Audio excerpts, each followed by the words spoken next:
Hi everyone, so I am literally in my bedroom and I just filmed our next lesson, which is the Daylily in watercolors. So I want to say a few words about watercolors before you begin. Watercolors are not like regular paints. They're not going to be like acrylics. The thing with watercolors is that they're transparent and you build them up in light layers, working from light to dark so that you can still see some of the white of the paper through the colors. The white of the paper is your white. There is no mixing white in with these paints. So if you mix a lot of water in with your watercolors, they'll stay light. But if you keep them heavily pigmented, they'll turn darker. And that's basically what watercolors is about. It's about controlling the flow of water. How much water do you add to your pigments? How little water do you add to your pigments? And so in this area you can see where it's darker down here. That was basically my blue and a little purple. It's a lot more pigment and just a little water. You're always going to need to add water to your watercolors because if you don't, you're just painting with pure pigment. It's going to turn out very, very dark and it's not going to be able to flow easily. So even where it's dark, you're still going to have to add some water. Where it's very light, I added a lot of water. Watercolors are also going to dry a lot lighter than they appear at first. So you're going to put your colors down and you're going to be like, oh, they're so dark. And then they're going to dry and they're going to be so light. And you may actually have to redarken them at certain points. So there's some things I want to say. When you're doing the background, I did add some green into the background. I'm regretting that now. I'm regretting that because I think I would have liked the whole background to be purple and green, purple and blue. Sorry, I had to stop because my dad was chainsawing in the background and I didn't want it to drown out my speaking points. Anyway, I'm going to show you how to set up your paper on your board in the next step. If you don't have a board, this is like a really heavy-duty oak board. If you have even like a flimsy board, if you have a big piece of cardboard, if you have an old textbook that you don't need anymore that's kind of large, any flat surface you could tape your paper to. So it doesn't really matter as long as you can find a flat, somewhat sturdy surface. And basically once you get this taped up, I'm going to show you what materials you need. And I just want to say, if you don't have certain things, just improvise. Like if you don't have a palette, use a paper plate. Watercolors are really non-toxic, easy to clean up paint, so you can put them on anything and you can still wash them off and use that surface to eat, so don't be afraid of them. Alright, let's get started. The first step is to attach your paper. And you're going to do this with either Scotch Magic Tape. Whatever tape, household tape that you have will work. I like this kind of magic tape that has that matte white finish on it. It just seems to lift easier, but even if you use masking tape, that will work. And what you want to do is, first you want to measure a 1/4 inch from all your sides and just mark that off with your ruler.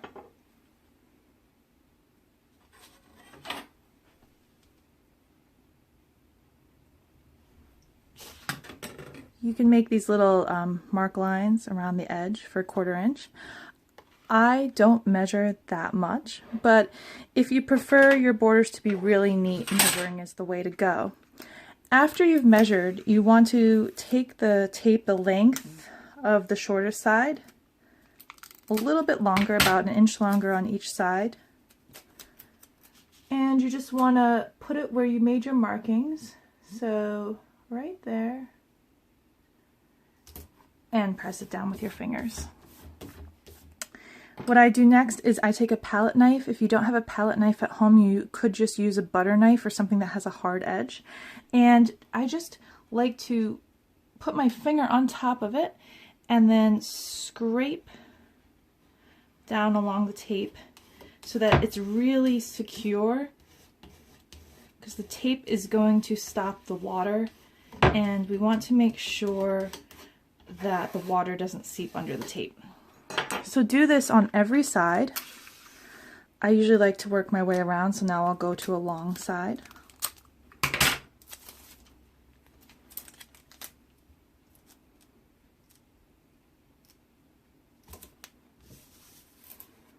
Press down with your fingers first, and then go in with that palette knife and just give it its final press. Nice.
Now I'm going to talk about mixing the paint and which colors you will actually need. You'll need your sap green. If you don't have these exact colors, you can use colors that are similar. As long as you have like a medium to light green, that will work. You also need a gamboge or a light yellow. Just if you have a regular old yellow, like cadmium yellow, that will work too. Cadmium red deep hue, as long as you have a regular old red. If you also have an orange, that won't hurt. You can use an orange in this video. I just don't happen to have one. A cerulean blue hue, so a light blue. An ultramarine blue. If you have a Prussian blue, that could also work. Ultramarine blue just has a little bit more purple in it, which is why I'm using it. So a light and a dark blue, and also a purple. Now if you don't have a purple, you can always mix your red and your blue together. It may not give you such a bright purple, but it will give you a definite purple, or maybe like a mauve purple. If you didn't get the tubes of watercolors, then you'll be working with half pans. In the case of half pans, you just dip your brush into water and into the color and draw it out onto your mixing pan. Now, I'm working with a little plastic palette, so if you have a kid's palette, that will work. If you don't have a palette at home, you can use a paper plate. You can use tea bag holders, basically anything that's like low and shallow. You want to make sure though, if you're using a paper plate or something like that, that you have a few of them, because you definitely need some depressions or areas where the paint's going to sit and not run into each other. So if you put your greens here and your oranges here, and they start to, with the paper plate there's no divider, it might run in and make them all muddy, which is what we're trying to avoid. So if you're working with the tubes, what you want to do is put a little bit of each color on the edge of your palette or on the edge of your paper plates. Now the nice thing about watercolors is that they don't, you don't waste the paint. The paint can be reactivated each time by water. So all this dry paint that's on my palette, I'm just going to put a little water in it and it's going to reactivate and I can use it over and over again. So that's the nice thing about watercolors. It's a lot more economical, environmentally kind than acrylics and oil.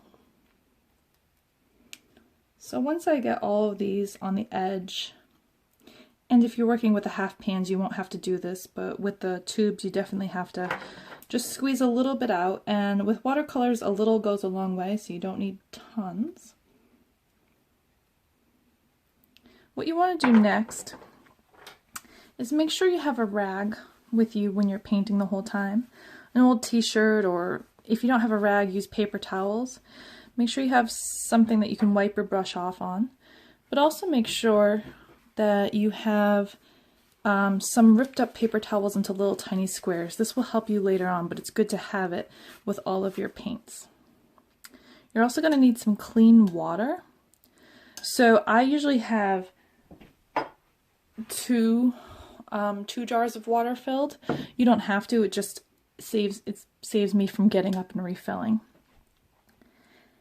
And in each depression of your circle or on your paper plate, wherever you're mixing, what you want to do is you want to take a little bit of your pigment. I'm going to start with the cerulean blue. It really doesn't matter where you start. Put that in the depression and add a little bit of water. Just swirl it around. You'll get used to the ratio of the water to the pigment. It's kind of hard to describe. There's no true like this much pigment to this much water.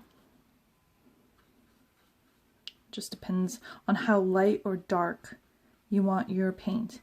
Because with watercolors, as we've said, there's no white to make things lighter. So if you want them lighter, you just have to add more water. It's good to have a piece of test paper around. That way you can see when you mix up a color, okay, that's how light that blue is. If you want it darker, mix more pigment in. If you want it lighter, mix more water. That's a good like kind of median value though right there, so I'm happy with that. And I'm going to do that with the rest of the paints and mix them up. Our next step is to create the background. Before we even begin painting, we want to make sure that our lines are light enough. Once we paint over these lines, we won't be able to erase them. So if you have your eraser, you can just kind of go over them lightly.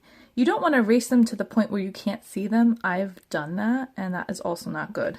But if you get them to kind of like this kind of lightness, you should be good. We're going to take our water and cover this entire piece of paper with water. The paper is going to buckle a little bit. That is okay. Do not worry, it will go down, it will resettle. It's just absorbing a lot of the water. And what we're going to do is, we're doing a technique called wet on wet. And wet on wet technique means that the paper is going to be wet and we're going to put more wet paint on top of the already wet paper, thus wet on wet technique.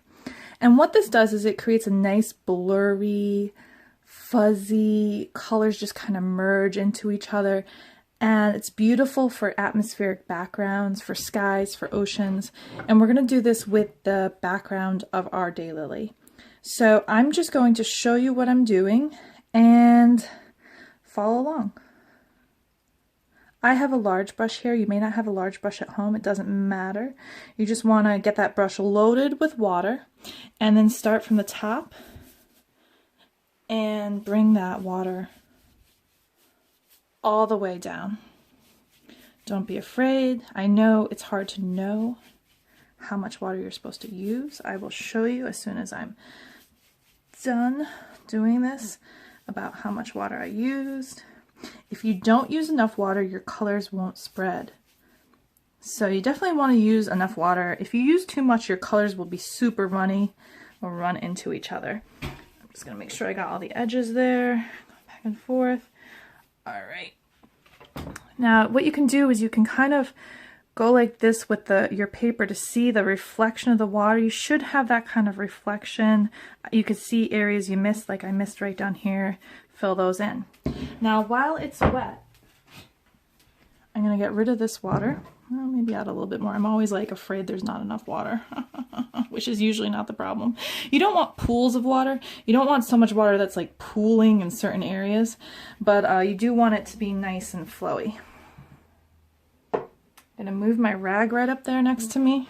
I've got my colors. Now I'm going to go in, and I'm going to go in with the purple, that dark blue purple, and the blue. And I'm just going to start painting. Kind of, whew, wow, look at that. It's going to spread. There's no right or wrong way of where to put these colors. I like to put some of the darks kind of around the edges, just in the corners. It's going to be all loose and flowy. It's okay. I'm painting just the background. I'm going to go in with another color, this cerulean light blue.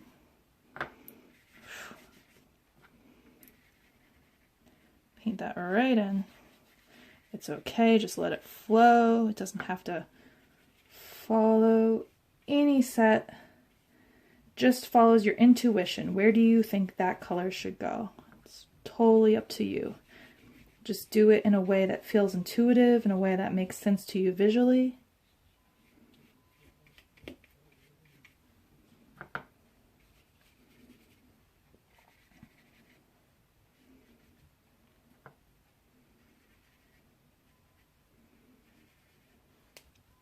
I'm going to rinse my brush off, and I'm also going to go in with a little bit of orange.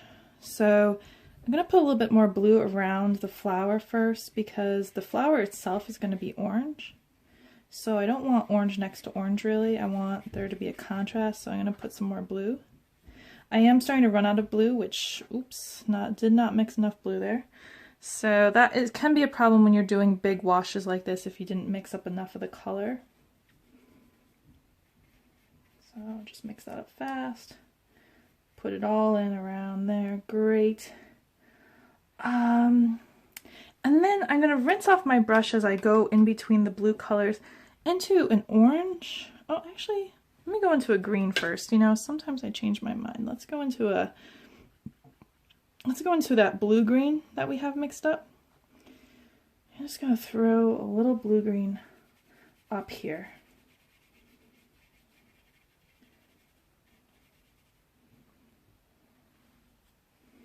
I think it's a little too dark, so I'll lighten it up. I'll put that blue-green maybe over here too. Just have fun with this. Don't be too worried. Don't be too worried like, oh, it's not coming out. You don't know how it's going to come out. That's the magical thing about watercolors, is that there's so much can change between when you put it down and when it dries and how it dries. So just have fun and play. Think of it as like a play thing. Next thing you want to do is let's see. Let's do a little bit of orange droplets. So I'm going to go with my orange, and I'm literally going to hit the brush like that. And you know what? It's not really doing what I want it to do. I want it to be a little bigger droplets, so I'm going to add some water into that orange, because just some nice, yes, funky drops of orange. Woo! Wow. Okay. It's going to be interesting, right? Alright, there we go. And let's do that a little bit with the blue-purple. Let's some of that. So this is a really fun project. Oh, so many. Alright, now we've got a crazy amount of stuff going on here. What I want to do is go in with my paper towel.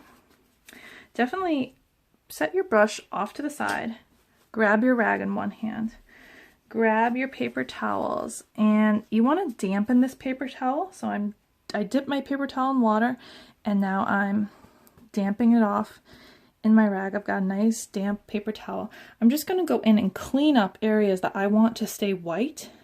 I'm going to go in and just kind of rub that damp paper towel, lift that color. I don't want spots of, you know, of a dark blue on the flower actually.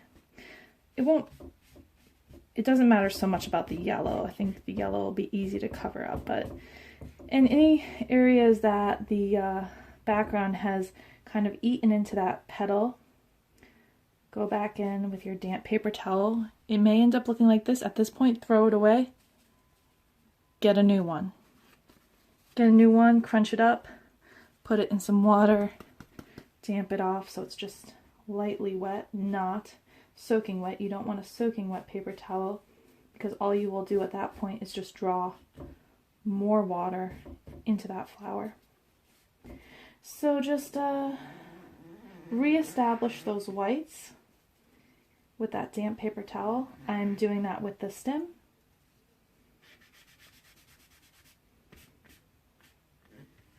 Oh, I really like this background actually. I was kind of afraid, but I think it's looking kind of cosmic, like it's a galaxy, and that's really fun. I like that. I love galaxy stuff. So wipe that off. Wipe that off. Ooh, very nice.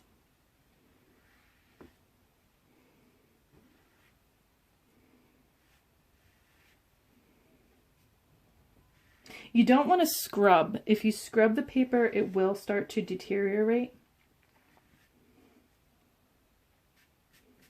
So just keep moving between paper towels and lightly damping. You know, if you could take a dry paper towel once you've got the majority of the paint off that you want and go around the edges and just kind of lift up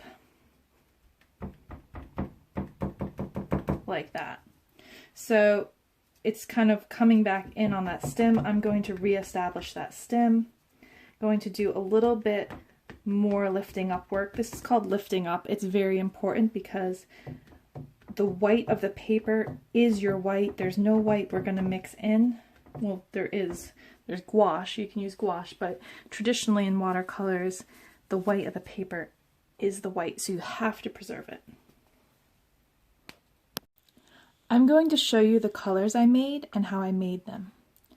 So these are the colors I have on my palette, and I've tested each of these colors on a swatch to make sure it's the right color that I wanted. First I have just a regular green, so it's just the green straight out of the tube with water, and it ends up looking like this lime green here. Next I have a straight yellow, right from the tube. It looks like a dull orange on camera, and it may look like that on your palette, but when you put it on the paper, it should be this nice bright yellow. Next I mixed a lot of my yellow and a little bit of red to create an orange. If you already have an orange in your paints, then you may not have to mix it, but I had to mix it. Just make sure you use a lot of yellow and a little of red. If you use a lot of red and just a little of yellow, you're still just going to end up with red. But you should end up with something like a nice sunset color orange. The next color I mixed up was a red violet, and this is a lot of red and just a little bit of purple. And it kind of comes out like a mauve, a darker reddish purple is what you're going for. I also mixed up a blue-green. This is a lot of the green and just a hint of the blue, the ultramarine. And that way you're going to get this nice dark green down here. I also mixed up the ultramarine blue with just a hair of purple. It should look like this. So like a blue, purple, and indigo color. And lastly, I mixed up this light blue that I had, the cerulean blue. I put a hair of ultramarine. It's fine if you just want to keep it straight light blue, but it should end up something like this. So these are the colors you're going to end up with, and it's really good to test them on a test piece of paper before you start, just to make sure they're not wildly off. It's okay if they're not perfect. Watercolors isn't about being perfect. The reason why people like watercolors is because they're very improvisational a lot of the times. So just try to get a color close to one of these. And when you're mixing your colors, make sure that you're wiping off your brush really well every time you mix a color, in between mixing colors. So for example, this water, this is what happened to my water after I mixed all those colors. That's why I like to keep another jar of water around, because when it's that dirty, it can affect your colors. So when you're mixing a color, say I take a color here, I mix it up, and then I'm done with it, you want to go into your water with your brush and make a figure 8 at the bottom of the jar or the cup, and then just wipe it off and wipe it off on your rag. So you want to get used to that. So go from color, paint, figure 8, wipe and wipe. Color, mix, figure 8, wipe and wipe. Just make sure you keep your brush very clean, your water very clean. I'm going to go get some new clean water and then we'll start painting our daylily. The next step is to dry your paper. Now if you have a lot of time on your hands, you can just let your paper sit here. It probably will take a half an hour and it'll be dry. If you don't have a lot of time on your hands, hopefully you have a hairdryer. And you can put the hairdryer on low or high, it doesn't really matter. I put it on low because I'm always a little like, oh, I don't want to make you dry too fast. I don't know. I honestly don't know if it makes a difference. Haven't experimented with it enough. You guys can experiment with it if you want. But put your hairdryer on and just lightly go over this for a while. The paper will start to shrink up and it will start to flatten again and your colors will get lighter. So that's the thing about watercolors, is that the background might seem a little dark right now, but these will lighten up. And actually, we may have to go back in and darken them at the end again. So don't be too afraid if your colors are too dark, because they will lighten.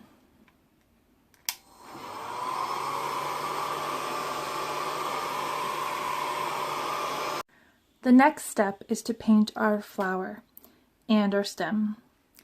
You want to work light to dark with watercolors. So you don't want to start, even if this is an orangish red flower, you don't want to start with the orange and the red. You want to find the lightest colors and work with those first. You put the light colors down first, and then each layer after that will get darker. So we're going to start with just the yellow that we have mixed up. This is called wet on dry technique. Basically just painting with wet paint on dry paper.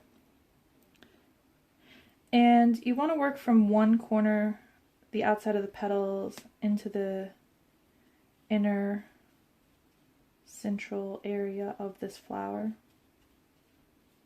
Your yellow can be nice and bright.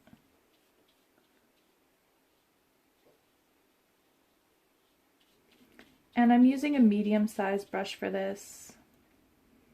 So any size like a 10, an 8, a 6 will even work.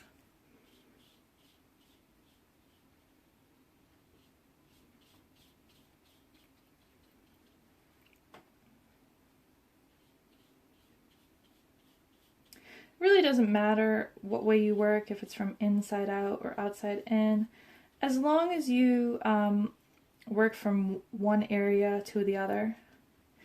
You're trying to control the flow of the water. So it's important that it all kind of flows from one area to the other. And what I mean by that, I'll show you in just a minute what I mean by that. I just don't want to stop once I've started. Okay, there we go. Beautiful. You can even bring that yellow right down into that stem, that first part of the stem. What I mean by that is if you, I'm going to demonstrate this on another piece of paper. You generally want to work with watercolors like this. You start in one area and you keep dragging that paint down, or moving that paint in a logical procession, right? What you don't want to do is really like go here, and then here, and then what will happen is it'll dry on you, and then when you try to make it all look together, like nicely together, it'll start doing that, where you'll start to see the brush strokes. And you know, there's nothing wrong with brush strokes, but if you're trying to just get a flat color, you want to work from one area to another area and just drag or pull that water along. So you've got your yellow down, do the figure 8, wipe off your brush, wipe it on your rag, and then go into your light green and just continue that color, light green, right up the stem. Honestly, I wiped a little too vigorously on this stem, so there's a little bit of paper shredding. It'll happen, especially with I'm using inexpensive color, inexpensive paper. So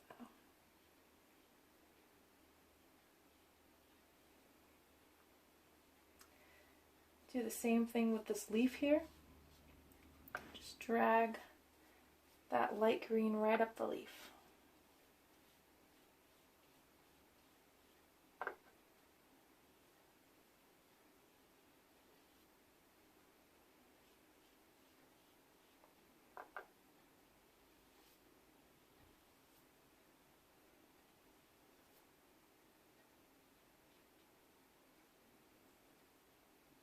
And for these stems right here, these little buds of unopened flowers,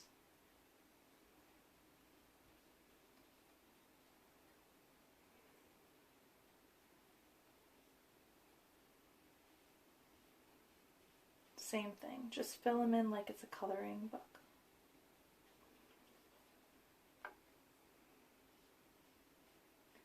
And merge them with your first stem.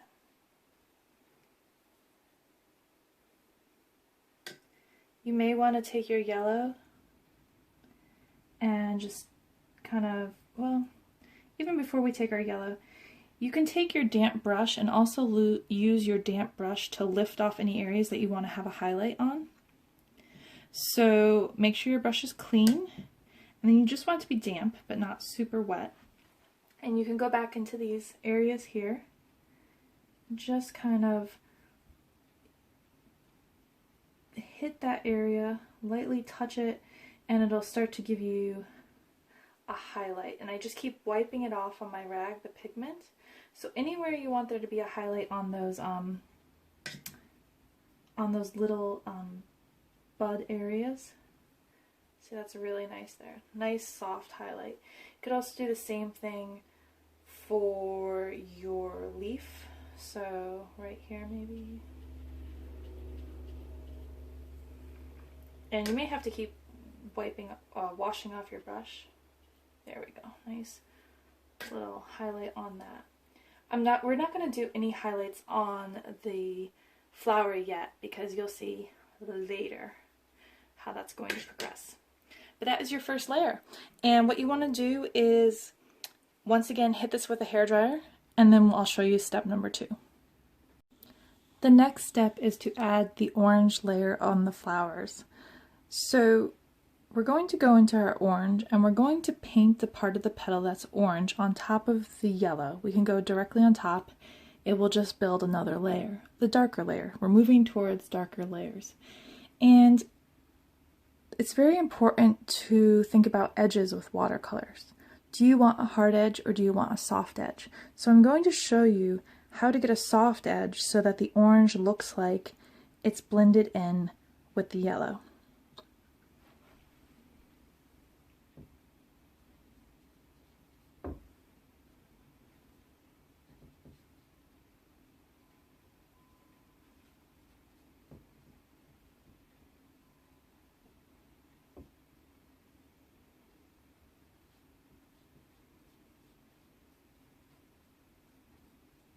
I'm just drawing that orange down. As you can see, it's getting lighter towards the bottom, and that's fine. It's actually ending up so light at the bottom that all I need to do is rinse off my brush in the water, dampen it on the rag, and then I just have this damp brush that I'm going to go in and I'm going to wipe away. Actually, it's not a little damp enough. There we go. Wipe away that edge. All you're doing is wiping away that edge. just softening it with a watery brush. And that's it. And you're going to do that with each petal. Now what you don't want to do is you don't want to do the petal next to it, because while this is still wet, if you do the petal next to it, it'll just kind of bleed into each other. It's not a huge problem right now because you're using the same color, but you want to get in the habit of kind of skipping areas, working around the fact that watercolor will just keep spreading into itself.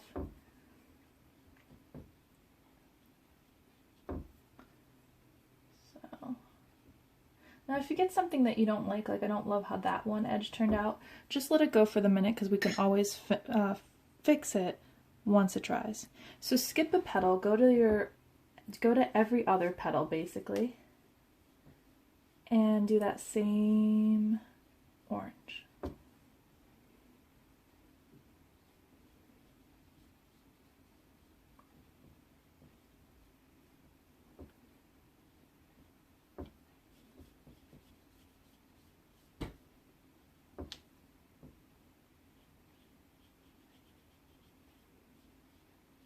Make a V shape right there.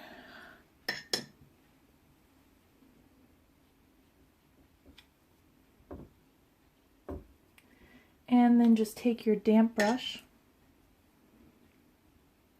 and lift off that edge. Just lighten it up.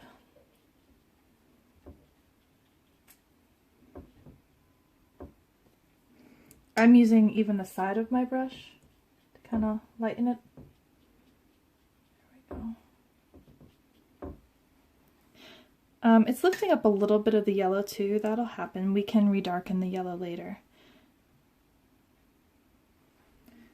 Go to your next petal. And this petal is actually darkest right here. So I'm going to start right here on it.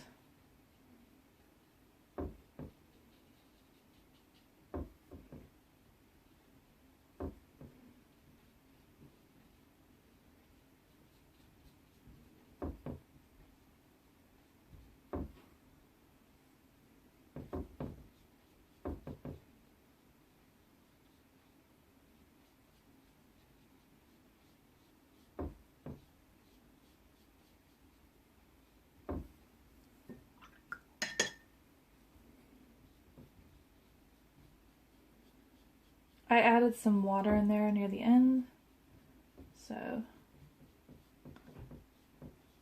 there we go. Nice petal there.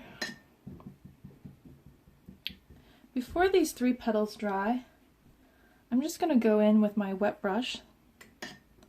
It's just damp again, and I'm going to just lift right in the center, kind of lift a line back out.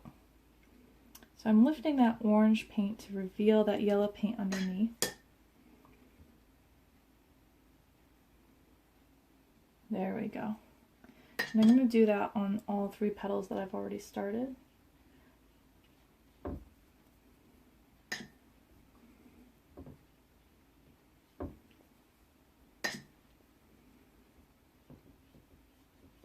Nice. And same thing over here. Sometimes it's easiest to turn your paper instead of trying to turn your whole body.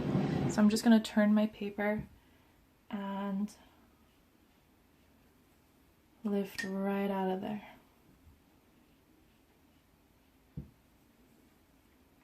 And you don't have to go all the way to the edge of the petal. That's probably enough. Turn your paper back and do the last 3 petals. Between each step, you should be drying it with the hairdryer. Now, I did mess up a little.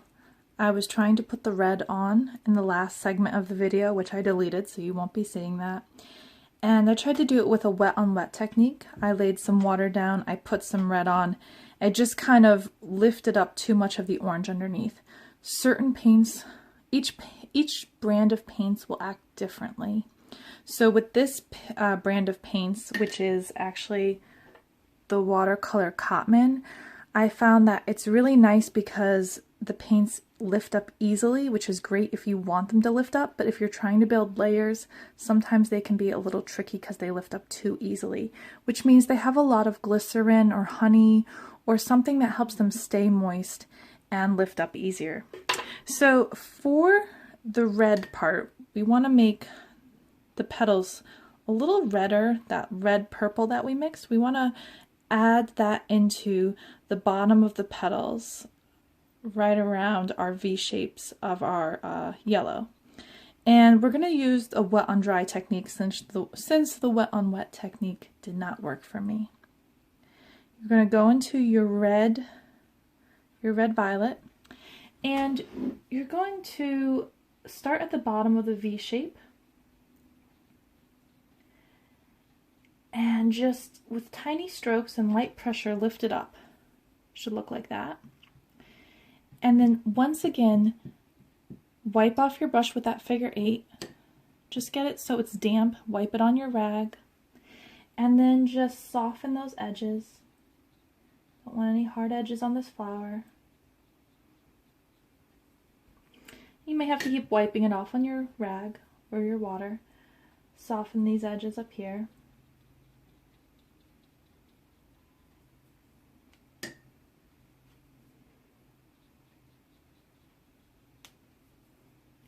And because I had such problems with the red, I'm going to go back to my orange and just add some orange and kind of repaint this petal a little bit.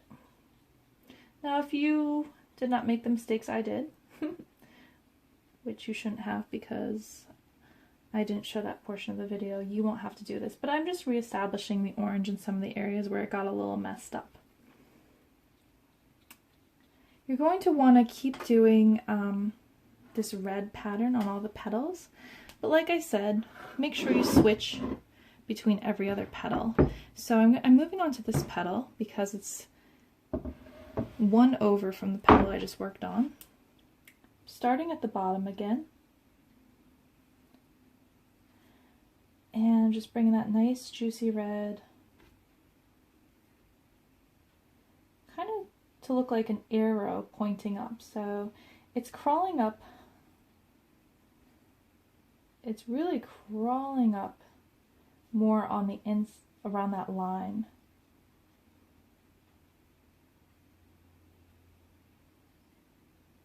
So it looks like an arrow pointing up towards the top of that petal.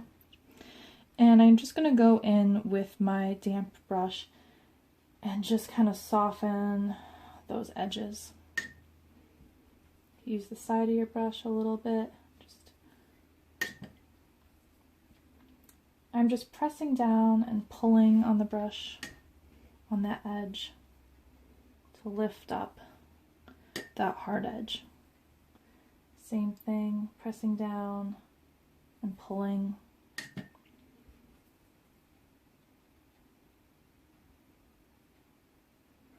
And I'm going to go right up the center to soften the line there. And softening it there.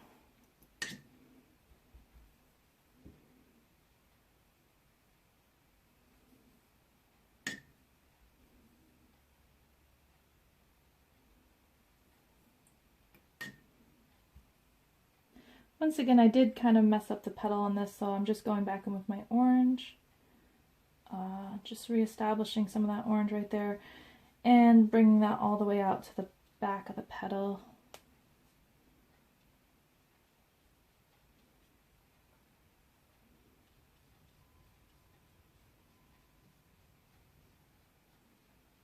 Alright, that's better. And once again, skipping this petal for the moment, moving on to this petal down here.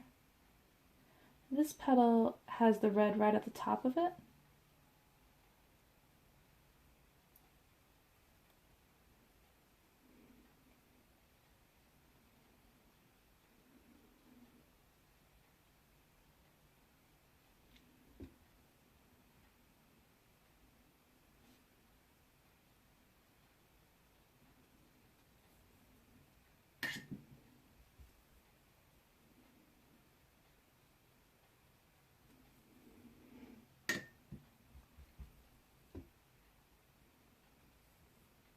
Your brush is kind of like an eraser, so it will, if you have just a damp brush, it'll kind of soak up any areas of water that are too much, any colors that you didn't want.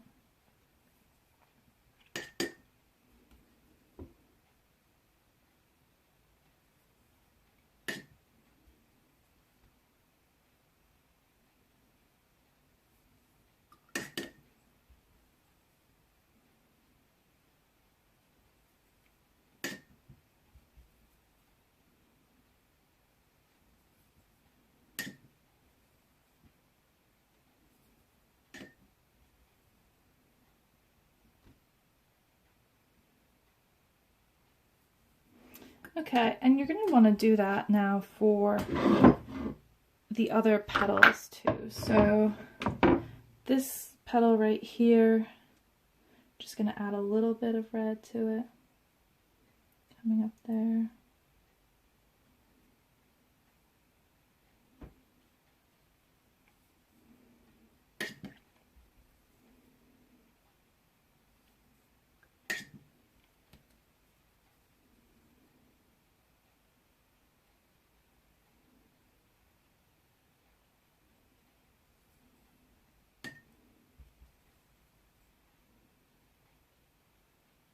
Just softening the edges. I'm just really tapping these guys.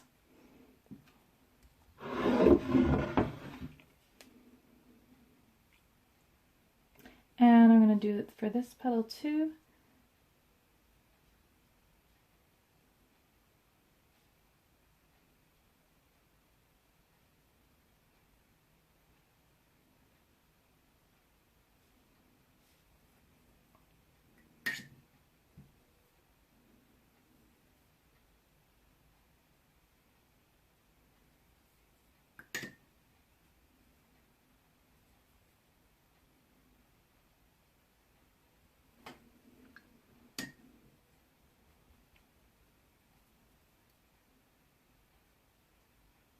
I'm just kind of dragging, sometimes I'm softening, but sometimes I'm just dragging that paint out with a damp brush, just lightening it up. There we go.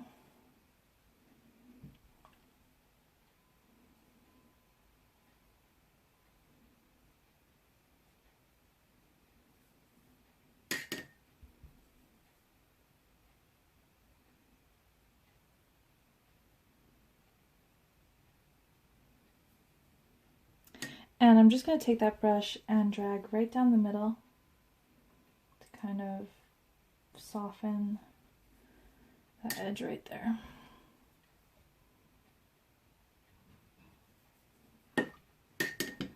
Last petal.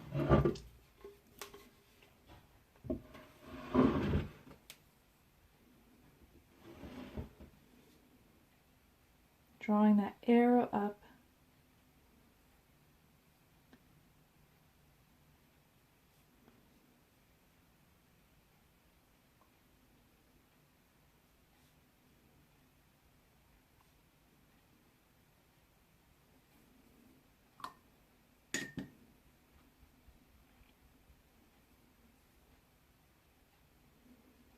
And then just pulling with a damp brush some of that red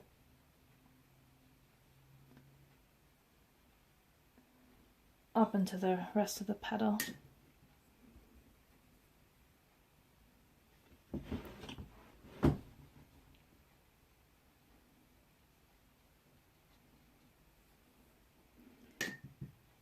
And softening where it meets the yellow by just kind of swiping it.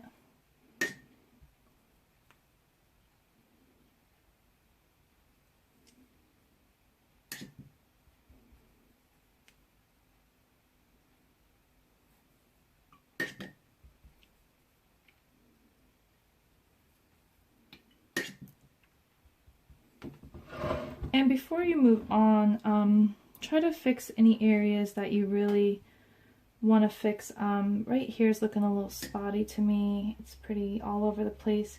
You can actually go back, and if you don't like an area, and just lift Like, I'm gonna re-wet this area because I'm not liking it. It's too blotted all over. I'm just going to repaint it. So if you really hate an area, repaint it with some water, get it nice and wet, and then go in with your paper towel and just blot it. Just lift that whole mess of paint up. You can go right back to that first layer you had. So if anything looks really off, you can always lift it back up and start kind of redo it, which is what you have to do sometimes with watercolors. A lot of people hate watercolors because they can be very fussy or difficult, but they can be very forgiving too if you're just patient. If you're not patient, they really won't work for you. So I'm just dabbing that off, going right back to the yellow we had, and then I'm gonna throw down that orange again, just that orange that we had first there. Kind of reestablish that in a very nice, smooth way. Just let that go into the... I'm gonna paint that over even the red, just... There we go, okay, nice.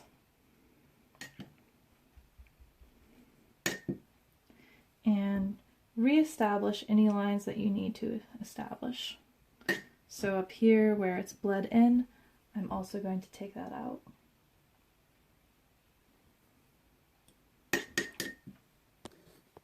So now what we're going to do is add these little veins in the flower with our red violet.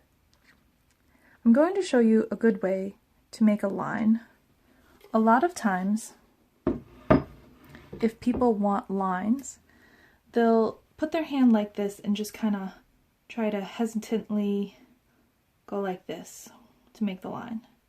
It's not a great way to make a line, especially if you want a straight line. What you want to do is you want to position your hand so that your line can just flow. See this movement I'm making with my fingers? That is the flow that helps you make the line. So if you want your line to come down here, put your hand where you want your line to end. I guess I'll demonstrate this on a piece of paper first. That's not our final paper. Put your hand where you want your line to end. Say you want your line from here to here, right? Put your hand down here and then just, do you see how my hand literally just crunches up and pulls? You want this pulling motion to get your lines. Okay? You do not want to be on the side of the line and trying to go like this. That will just make you're not utilizing this round brush. Okay? The round brush has a point that if you drag along very slightly will make it thin. If you press down on the belly of the brush, make it thick. So you always want to be pulling your round brush from thin to thick, or from thick to thin, really, really lightly. But if you have light pressure, it's thin. If you have a lot of pressure, it's thick. And you always want to be pulling it in a nice fashion, never from the side, never doing this thing right here. Okay, so let's move on to making these veins. I'm just going to pull from my red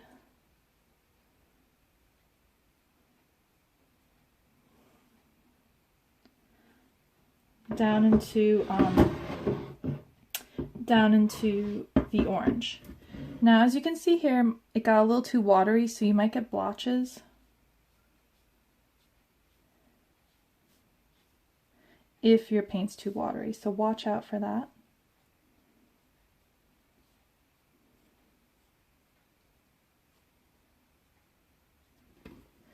You don't need tons of veins. In fact, I feel like I may be doing a little too many, but a few good veins in these petals will work for you. Sorry guys, I didn't realize you couldn't see it there. Go.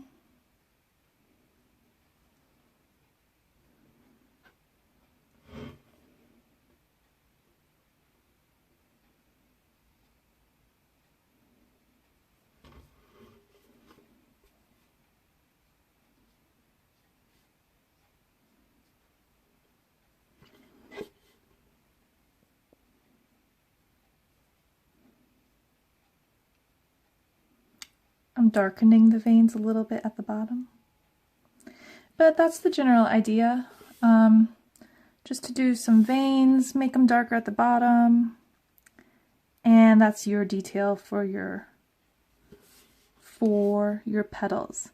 Now we're going to move on and do details for the stem. And let that dry while you're doing your details for your stem. So you want to definitely wash your brush off again. And then go right into that blue-green that you mixed up, that we used in the background. We want that for the detail on the stem and the leaves.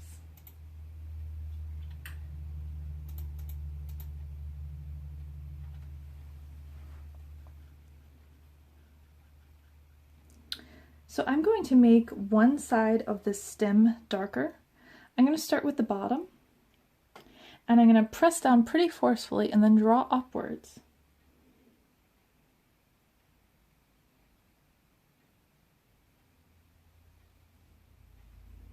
As I get to the top, I'm going to do that again because it wasn't as dark as I kind of wanted it.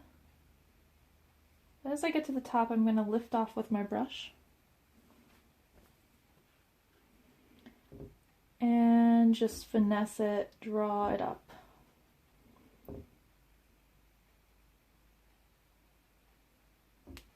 Very nice.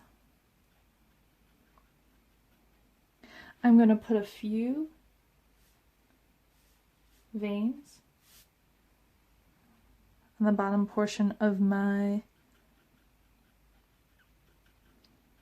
leaf, and I'm going to do the same thing on these buds. So first, I'm just going to establish like a dark side to these buds.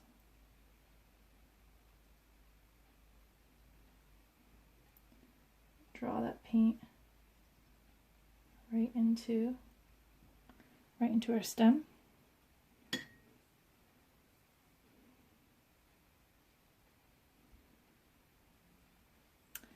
And I think I actually want to establish a little bit of a darkness down here in a big way. So sometimes you don't want to add detail until you add shading, and I feel like I didn't add enough shading. So let me just throw some shading back into there with the belly of the brush kind of on its side. There we go. I like that better.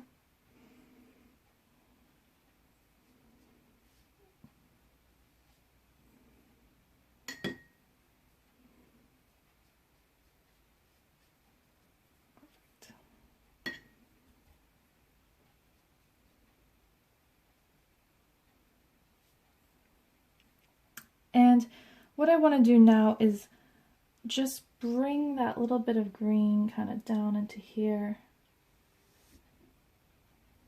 and do some fine lines there. Before we move on, we do just want to hit the center of this flower with a little green. So I'm going back to my light green that I started with for the stem. And I'm going to put that in the middle of my plate and just add a little yellow to it. So a nice kind of yellow green. We don't want it too green because we want it to be the shadow inside the flower. And I'm just going to go in there into my petal, put my brush down and lift off. Kind of doing the same thing for the petal to the right and the petal over here. Just want it to have that sense of there's a shadow in there. And then I'm going to bring this brush down again, and on the left side, so once again I'm going to move it like this. On the left side I'm just going to drag the brush along and give it a shadow there too with that lighter green.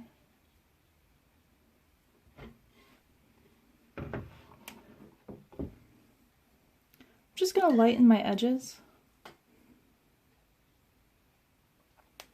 by going back in with a damp brush and some water and just kind of hitting them and letting them soften. And I'm also going to fade this shadow right here. There we go. Very nice. So now it looks like there's actually some depth to that inside of that flower. And lastly, we're going to go back in with our dark green. So I need to mix up a little bit more of that, and I'll be right back to show you how we're going to establish some veins on this bud. Okay, last step, we're going to establish the details in the stem and the leaves. So what I've done is I've remixed my dark green, and I actually made it a little more pigmented this time with less water, so it can be nice and dark. And I'm just going to add some veins, so some nice lines, especially at the bottom and the top. Now, that wasn't my favorite line. If you don't like something you do, just take your paper towel, press it up a little bit, and kind of redo it.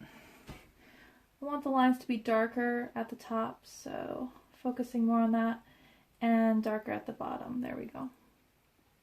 Same thing. Maybe outline that, and then do some lines at the top and bottom, a few in the middle. And you can go all the way down, just delineating.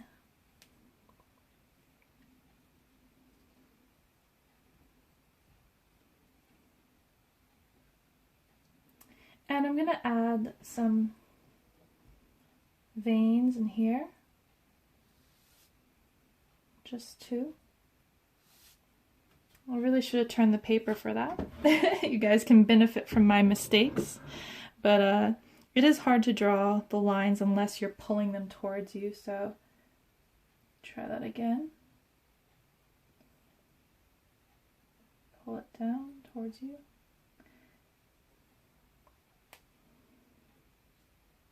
It's as good as it's gonna get, guys. As good as it's gonna get. Alright. Draw these lines on your stems right there. Draw them all the way down to the bottom.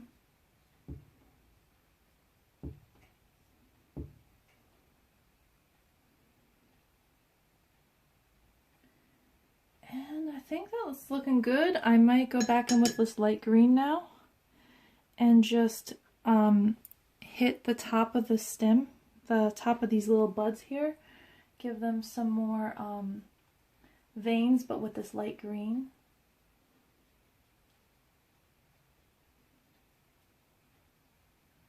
That looks nice. There we go. And lastly, what we want to do is add little stamen. And wow, I don't know my flower terminology. Stamen and whatever other things are in this flower. I guess I'll have to look that up after this video. But go in with your orange. And just, now here's what I'm going to do for this. I'm going to turn it right upside down so I can just kind of draw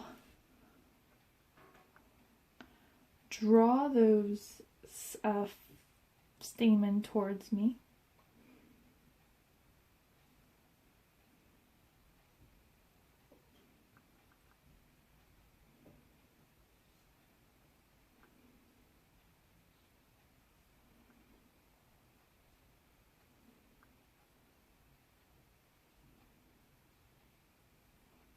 And yes, they will go up into the red and you may not be able to see them perfectly. That's okay. You know, we're not going to be worried about every little detail. The idea is that people know this is a flower. There's ways that you could preserve it so that if you want it, it's very complicated, but you can preserve parts of the paper so that they don't get paint on them. I just didn't think it was necessary for this flower. Maybe I'll make one right up that center there.